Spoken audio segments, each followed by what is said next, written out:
Blair of the Mounties.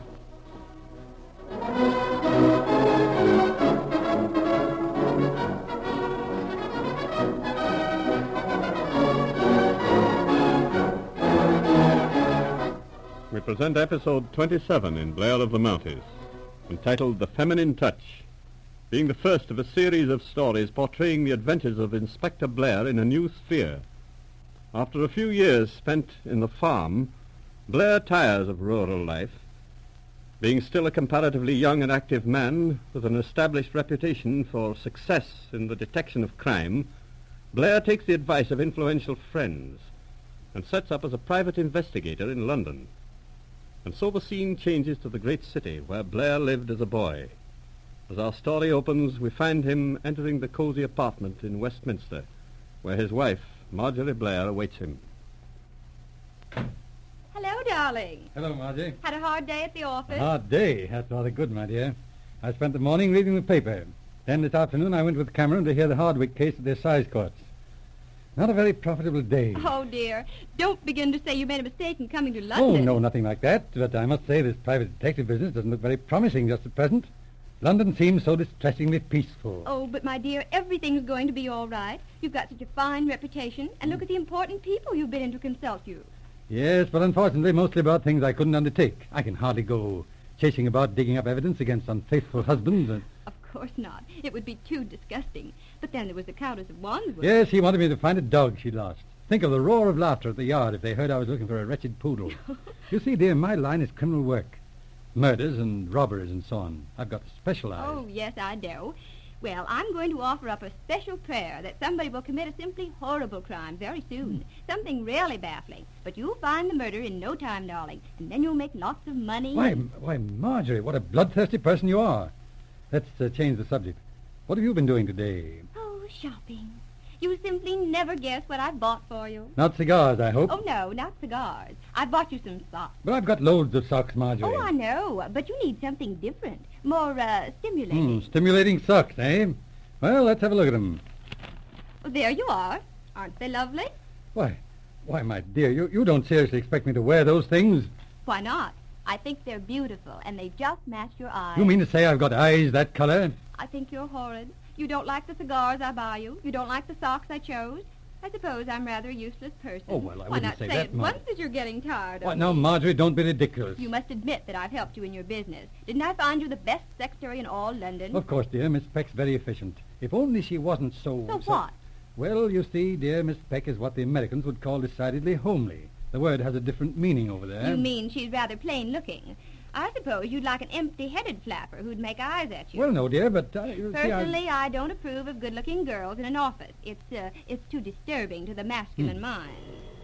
Oh, now, I wonder who that is. It's Inspector McCrae to see you, sir. Hello, Mac. Come in, Mac. Well, how are you, laddie? Hi. And how is the good wife tonight? Oh, I'm all right, Mr. McCrae. But what a surprise to see you. Won't you stay and have dinner? Yes, you're just in time, Mac. No, I haven't time. I'm on a murder case. A murder? Who is it? Yes. Well, did you not hear that Virginia Stewart, the actress, was killed 3 hours ago? Virginia Stewart. Good gracious. Any arrest, Mac? Well, yes, it's that I came to see you about. I don't see what you mean. Well, it's like this. We arrested Clement Wilson an hour ago.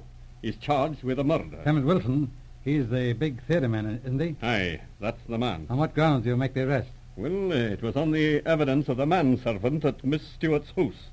He testifies that he heard the shot and saw Wilson run out of the room, throwing a revolver away.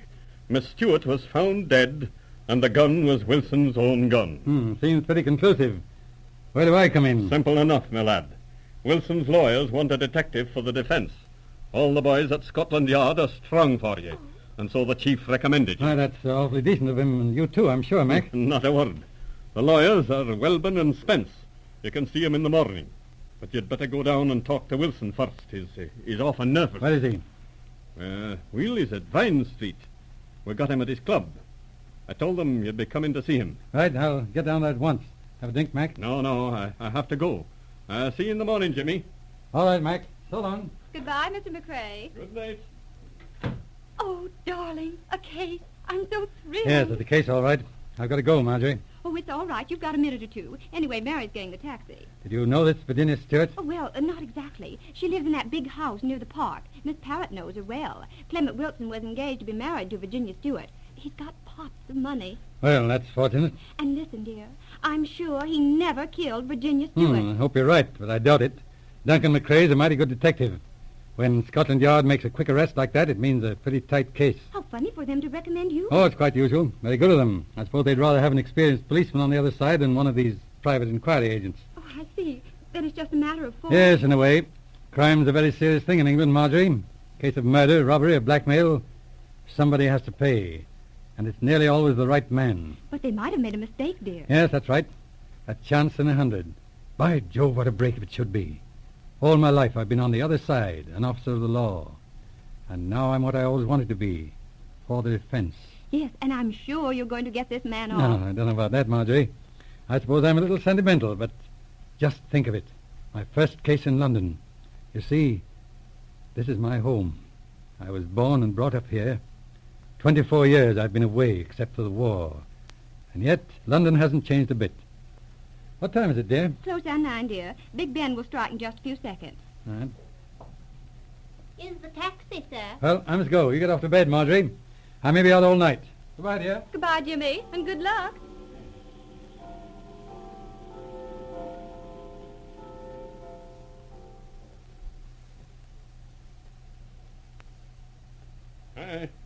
I'm glad to see you on this here case, Mr. Blair. Thanks, Pollock. Where is he? This way, sir, he's in here.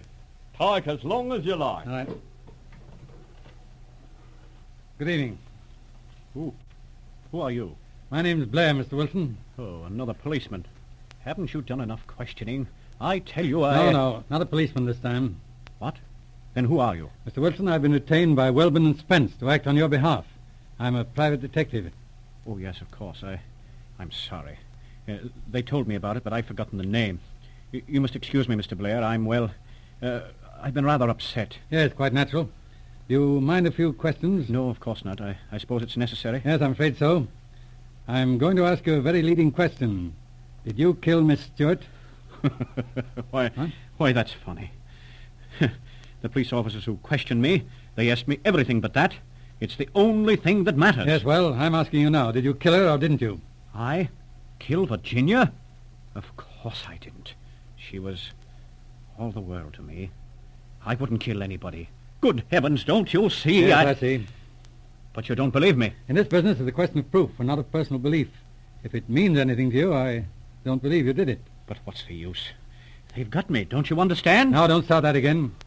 What about this statement by Jennings, the manservant? It's incredible. The man must be mad. Do you know this man, Jennings? Hardly at all. I've seen him, of course, at Miss Stewart's house, that's all. You realize the charge against you rests largely on this man's evidence? Of course I realize it. The whole thing fits together so damnably. Oh, I haven't a chance in the world. See here, Wilson, if you're going to persist in this hopeless attitude, what's the use of me trying to help you? I'm sorry. I suppose it is rather cowardly. Well, what do you want to know? About this gun of yours. How did it get to the scene of the crime? Well, it's quite simple, really. I lent the revolver to Miss Stewart some months ago. She was nervous about burglars. I had no use for the gun, so I let her have it. Was it loaded when you lent it to her? No. Did you ever use that gun? Never. It was a present from a friend. I never used firearms in all my life. Does anybody know you lent the gun to Miss Stewart? Nobody but Miss Stewart herself.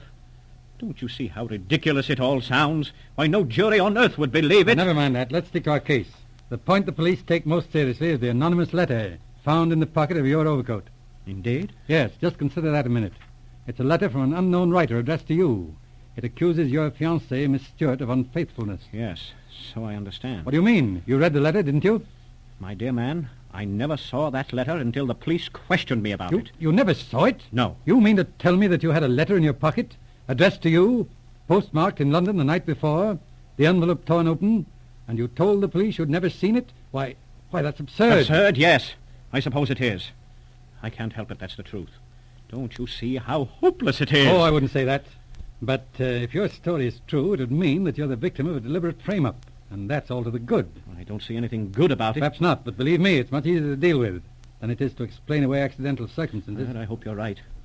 You must think me an awful coward, but this thing was a terrible shock to me. Everything happened so suddenly. Thanks for coming. It's nice to talk to someone who's sympathetic. You'll let me know if anything turns up. Sure. Try and take it easy, Mr. Wilson. See you tomorrow. Goodbye.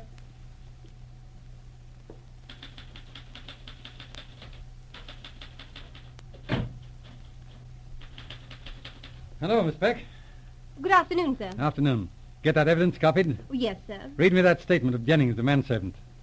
Thomas Jennings, servant to Miss Virginia Stewart, states on examination... Oh, skip that. Come to the part where he heard those two quarreling and then the shot. Oh, yes. Here it is. He states that at 6:15 he heard Mr. Wilson's voice distinctly. It was raised as if in anger. Shortly after that he heard the sound of a shot from the drawing room. As he ran through the hall, he saw Mr. Wilson leaving by the front door. Also saw him throw some object into the shrubbery. Which the police later found to be Wilson's revolver. All right. Now, where's the photograph of that anonymous letter? The envelope, I mean. Oh, here it is, sir. Right. Now, just think this thing over a minute. The police arrest Wilson shortly after the murder. They find this letter in his overcoat pocket.